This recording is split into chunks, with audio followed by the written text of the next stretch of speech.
Seguro que hemos oído hablar de los carbohidratos mil veces, sobre todo cuando se trata de la dieta.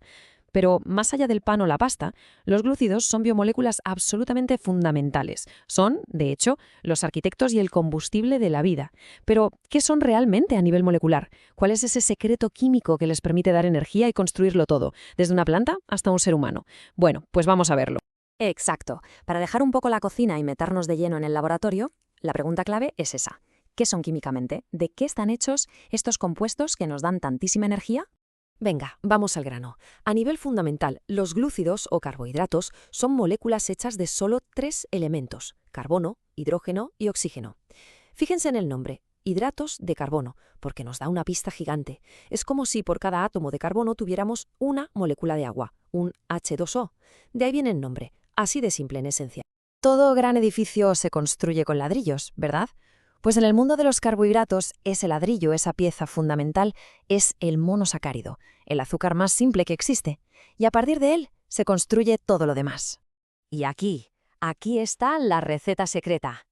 Todo monosacárido se define por dos ingredientes clave. Primero, un montón de grupos hidroxilo, los -OH, que básicamente son grupos alcohol. Y segundo, un único grupo carbonilo, que es ese carbono con un doble enlace a un oxígeno. Así que imaginemos una columna vertebral de carbonos decorada por todas partes con esos grupos alcohol y con un único carbonilo como protagonista. Esa es la esencia de cualquier azúcar simple. Y ojito, porque aquí llega la primera gran división. La simple ubicación de ese grupo carbonilo lo cambia todo, pero todo.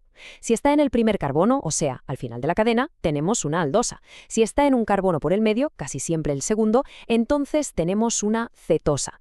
Y solo con ese pequeño cambio de sitio acabamos de crear dos familias enormes de azúcares con propiedades totalmente distintas. Es el primer ejemplo de que en química, dónde pones las cosas es crucial. Vale, tenemos las mismas piezas básicas, pero ¿cómo es posible que existan tantísimos azúcares diferentes? Pues la respuesta está en la geometría, en cómo se organizan esas mismas piezas en el espacio tridimensional. El secreto de todo esto está en algo que se llama carbono asimétrico o quiral. Imaginemos un átomo de carbono que, en vez de tener grupos repetidos, está unido a cuatro cosas completamente diferentes. Esto lo convierte en una especie de pieza de Lego muy especial. Le da una orientación, una direccionalidad, porque claro, puedes conectar esas cuatro cosas de una manera o de otra, creando dos estructuras que son imágenes la una de otra en un espejo. Y esa pequeña diferencia es fundamental. Y esto lo ilustra a la perfección. El gliceraldehído, que es el monosacárido más simple de todos, tiene un carbono asimétrico. Y esto da lugar a dos versiones: la forma D con el grupo -OH a la derecha y la forma L con el -OH a la izquierda. Son imágenes especulares, como nuestras manos. Se parecen, pero es imposible superponerlas perfectamente. Inténtenlo. Pues esto mismo pasa con estas moléculas. Y que nadie piense que esta diferencia entre izquierda y derecha es una simple curiosidad. No, no, tiene efectos físicos reales, medibles. Si hacemos pasar un haz de luz especial, luz polarizada, a través de una disolución de estos azúcares, la molécula literalmente tuerce la luz.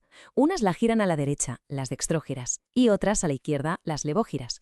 Su forma 3D tiene el poder de manipular la luz. Es increíble. Hasta ahora nos hemos imaginado los azúcares como cadenas rectas, como palitos.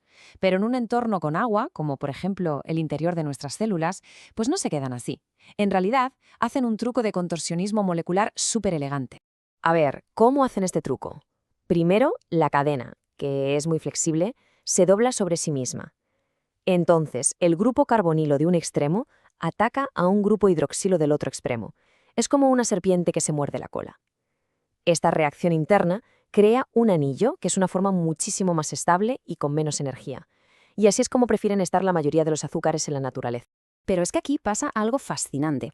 Al cerrarse el anillo, el carbono que antes era del grupo carbonilo se transforma y se convierte en un nuevo centro asimétrico. Se le llama carbono anomérico.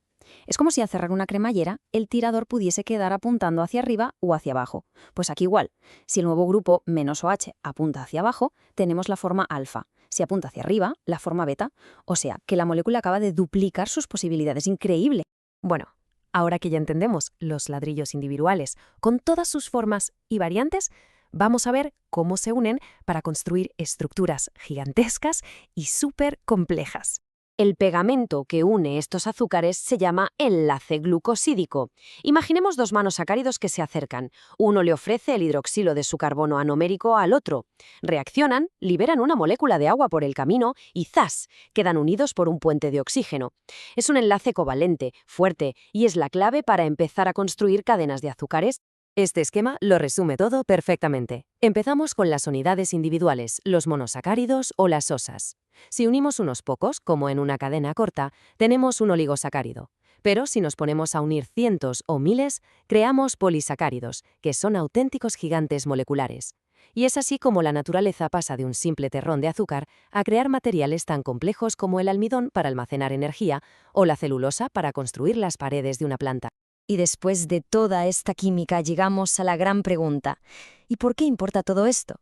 ¿Por qué tanto lío con la forma? Pues porque en biología la forma de una molécula determina, sí o sí, su función.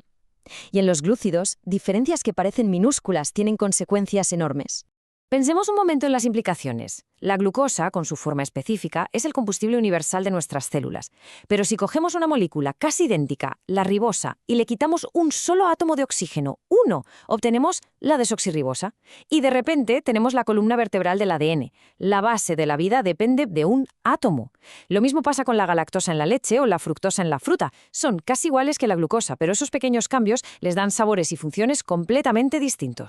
Así que, la próxima vez que oigamos la palabra carbohidratos, recordemos esto. No son solo energía. Son estructuras de una precisión asombrosa, donde la posición de un solo grupo de átomos puede ser la diferencia entre el combustible que nos mueve y el código que nos define como seres vivos. Esto nos deja pensando en la increíble elegancia y la eficiencia de la química que impulsa la vida misma.